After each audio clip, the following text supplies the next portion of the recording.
नाज़रीन, मुफ्ता इस्माइल जो कि PMLN के दौर में वज़ीर ख़जाना थे, मुफ्ता इस्माइल ये कहते हैं कि इसहाक डार को ये जो शुगर एडवाइज़री एक्सपोर्ट कमेटी है उसका हेड इसलिए लगाया गया कि इसका मकसद था करप्शन करना।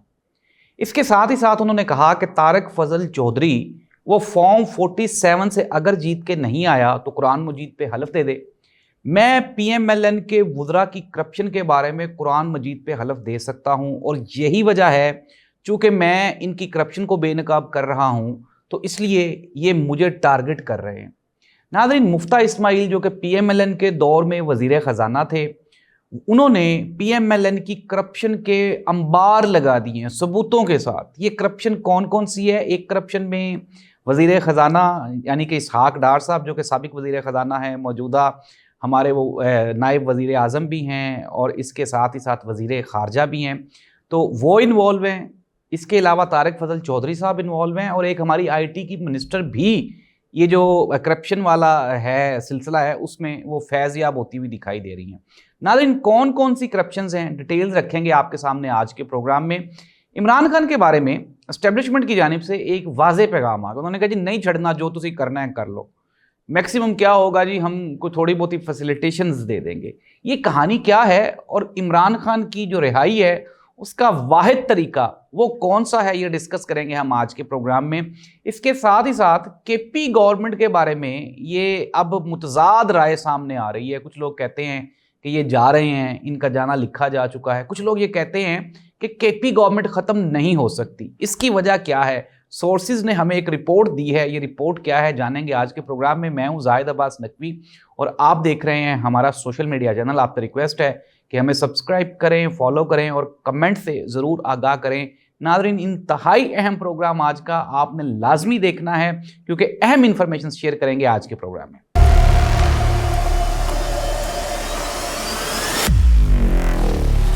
प्रोग्राम का बाकायदा आगाज़ करते हैं। सबसे पहले जो PMLN के अंदरूनी जो लड़ाई है उसका मंजरनामा आपके सामने रखते हैं। मुफ्ता इस्माइल जो कि एक लंबा अरसा PMLN की जानिब से वज़ीर ख़जाना थे। पहले PMLN ने यह कहा कि मुफ्ता इस्माइल ने बेनज़ीर इनकम सपोर्ट प्रोग्राम में अपनी जो कंपनी है उसको अरबों रुपए का बेनिफिट दिया। मुफ्ता इस्माइल ने कहा कि अगर मैंने फॉर एग्ज़ाम्पल कोई इस तरह का काम किया था तो मेरे बाद इसहाक डार साहब भी वज़ीर ख़जाना रहे, अभी मोहम्मद औरंगज़ेब साहब भी वज़ीर ख़जाना हैं, तो उन्होंने इस प्रोजेक्ट को क्यों नहीं बेनकाब किया और रोक क्यों नहीं दिया? अभी तक ये स्टिल क्यों बढ़ रहा है? साथ ही साथ मुफ्ता इस्माइल ने कहा कि पाकिस्तान की तारीख में आज तक कभी ये नहीं हुआ कि ये जो शुगर एक्सपोर्ट एडवाइजरी कमेटी है उसका सरबराह किसी भी वज़ीर ख़ारजा को लगा दिया जाए।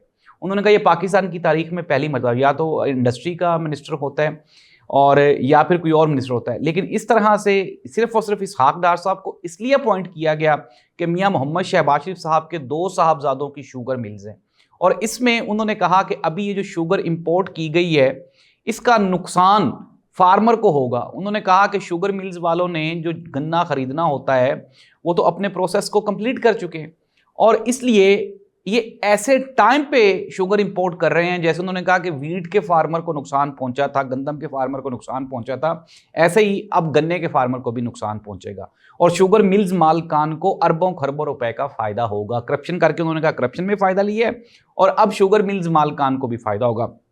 साथ ही साथ उन्होंने IT मिनिस्टर के बारे में ये इल्ज़ाम लगाते हुए उन्होंने कहा कि जो IT मिनिस्टर हैं इन्होंने अपने खामद को डायरेक्टर की पोस्ट पे अपॉइंटमेंट दी है सिर्फ इसलिए कि वहाँ पे मराआत और फैसिलिटीज़ जो हैं वो बहुत ज़्यादा होती हैं, इसलिए उन्होंने अपॉइंटमेंट कर दी। इसके साथ ही साथ उन्होंने कहा कि तारिक फजल चौधरी साहब की तो सीट ही फॉर्म 47 वाली है। जब ये हार रहे थे तो उसके बाद ये गए और फिर वहाँ पे जाके इन्होंने मिन्नत तरला करके ये सीट ली उन्होंने। और साथ ही साथ मुफ्ता इस्माइल ने यह भी कहा कि मैं हलफ देने के लिए तैयार हूँ, अगर ये हलफ दे सकते हैं तो मेरे सामने आके बैठ जाए। नाज़रीन, धंधा है पर गंदा है ये। हम तो आपको गले फाड़ फाड़ के थक गए कि ये PMLN वाले किसी भी तौर पे सुधरने वाले नहीं हैं। अरबों खरबों रुपए की पहले भी करप्शन, अब भी करप्शन। इमरान खान क्यों है जेल में? इमरान खान इसलिए जेल में है कि अगर हम तोशाखाना 2 केस की बात करें तो तोशाखाना केस में नवाज शरीफ साहब ने गाड़ियाँ ली, आसिफ अली जरदारी साहब ने गाड़ियाँ ली, इमरान खान के ऊपर घड़ी का केस है जो कि मुकम्मल तौर पर साबित भी नहीं होता। इमरान खान ये कहता है कि मैंने घड़ी प्रोसेस के जरिए खरीदी और उसको बेचा, लेकिन इमरान खान जेल में रहेगा, नवाज शरीफ और आसिफ अली जरदारी बाहर रहेंगे। ये दोहरा मेयार है हमारी अदालतों का। 9 मई की अगर बात करें तो वो तमाम लोग जो प्रेस कॉन्फ्रेंसेस करके अल्लाह तौबा करके साइड पे हो गए, वो तो आज़ाद हैं। जिन्होंने इमरान खान का साथ दिया वो कैद में हैं। इट मीन्स दैट कि 9 मई वाला भी कोई केस बाकी नहीं बचा।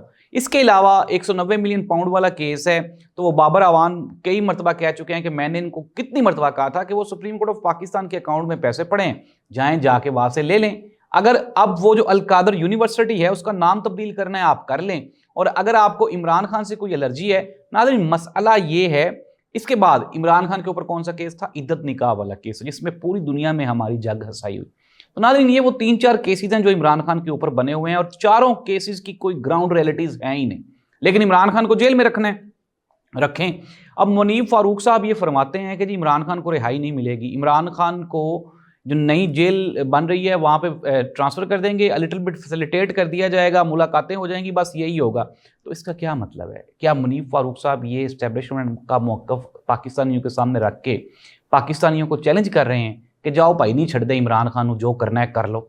यार what the hell is this? मुझे समझ नहीं आती इन चीज़ों की कि आप चैलेंज कर रहे हैं अवाम को, और अवाम को ये बता रहे हैं कि सिवाय एहतजाज के, सिवाय अवामी तहरीक के और कोई रास्ता नहीं है इमरान खान की रिहाई का।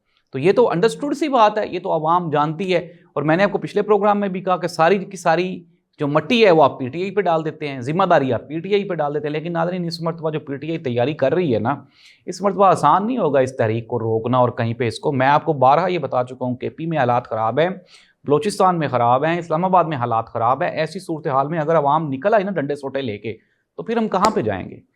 फिर इस मुल्क में जो भौचाल आने वाला है ना उसको कोई नहीं रोक पाएगा। खुदारा रहम करें, पाकिस्तानी अवाम पे रहम करें, पाकिस्तान की सालमियत पे रहम करें।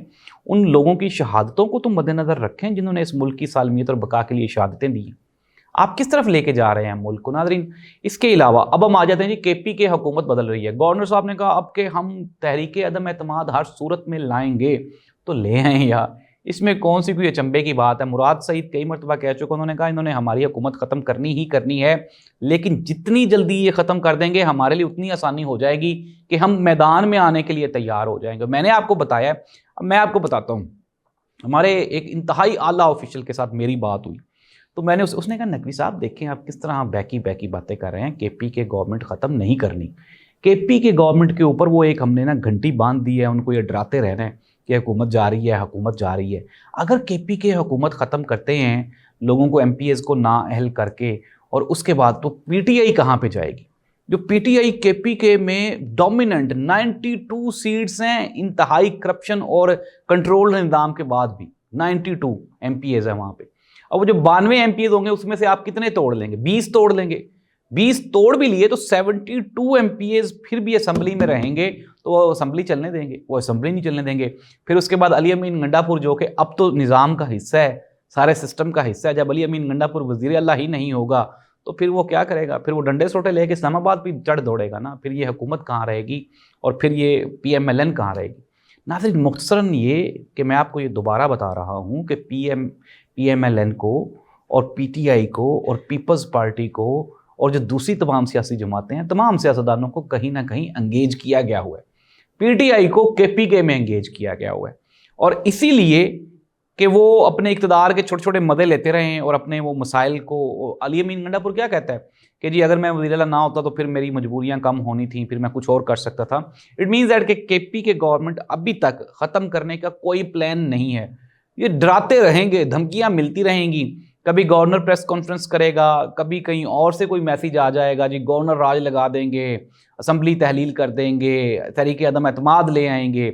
ये सब धमकियां चलती रहेंगी अनटिल अनलेस कि कोई निज़ाम को लपेटने की तैयारी ना कर ली जाए। तो निज़ाम को लपेटने की तैयारी किसी भी वक्त की जा सकती है, ये कोई इतना नामुमकिन नहीं है। पाकिस्तान पीपल्स पार्टी में भी कभी कभी जमहूरी रूह बेदार हो जाती है, कभी कभी मियाँ नवाज शरीफ साहब भी सोए सोए उनकी आंख खुलती है तो वो कहते हैं यार जमहूरियत होनी चाहिए मुल्क में।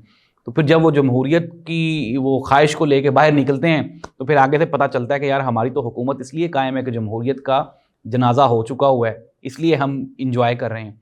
तो जिस दिन थोड़ी बहुत ही कुछ ज़्यादा ख्वाहिश तड़प पैदा होगी उस दिन फिर ये निज़ाम लपेट दिया जाएगा। नामुमकिन नहीं है कि पी गवर्नमेंट भी ख़त्म हो सकती है, ये पूरे का पूरा निज़ाम भी ख़त्म हो सकता है। किसी वक्त पाकिस्तान है ना, पाकिस्तान जिंदाबाद, किसी वक्त कुछ भी मुमकिन है। नाज़रीन, सोर्सेज फ़िलहाल ये बता रहे हैं कि जिस तरह मैंने आपको बता दिया कि इमरान खान को छोड़ने का कोई प्रोग्राम नहीं है।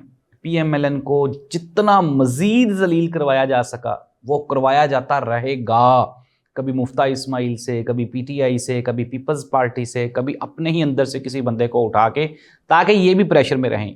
PTI को KP के गवर्नमेंट में उलझाया जाता रहेगा ताकि ये इमरान खान की रिहाई की बात ना करें। सिर्फ एक बंदा सिस्टम में ऐसा है जिससे इस सिस्टम को खदशा है, और वो है इमरान खान। उसको रोकने के लिए 26वीं तरमीम, 27वीं, 28वीं, पूरे के पूरे मुल्क का आइन कानून वो ख़त्म करना भी पड़ा तो ये कर लेंगे, क्योंकि सिर्फ उसको अंदर रखना है, क्योंकि वो अंदर रहेगा तो ये सारे बाहर रहेंगे। इस दुआ के साथ कि अल्लाह इस मुल्क का हामी और नासिर हो। अवामी मसाइल कहाँ पे हैं? मुझे भी लोग कहते हैं जी अवामी मसाइल पे बात किया करें।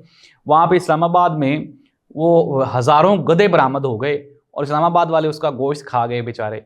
लेकिन किसी को क्या लगे, कोई गधे का गोश्त खाए, कोई बकरे का खाए, कोई कुत्ते का खाए, क्योंकि हुकूमत के पास तो टाइम नहीं है। हुकूमत तो जो सियासी मसाइल हैं उनमें से निकलेगी तो कोई अवामी मसाइल हल होंगे। नाज़रीन, गधों का गोश्त खाना या कुत्तों का गोश्त खाना हराम है या फिर हराम पैसों से अय्याशी करना हराम है, फैसला आपने खुद करना है। इस दुआ के साथ, अल्लाह इस मुल्क का हामी और नासिर हो। अल्लाह हाफ़िज़।